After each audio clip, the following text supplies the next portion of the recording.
The traumatic 4th of July event hosted by Amy Robach led to the death of a relative. Why the 4th of July is not one of Amy Robach's favorite holidays has been made public. The 51-year-old former GMA3 anchor doesn't remember the day fondly because it was the aftermath of a very traumatic event that happened when she was just 14 years old during a conversation with her partner, TJ Holmes.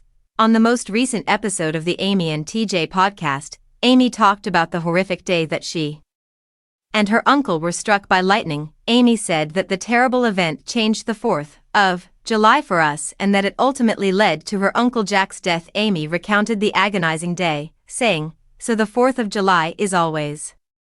I know that thunderstorms exist. I get a little anxious every time because it was such a horrific experience. However, my parents, yes, my parents, were gravely hurt. They spent weeks in the hospital. My mother spent weeks in the hospital. Their tennis shoes blew off their feet, but my dad was in the intensive care unit.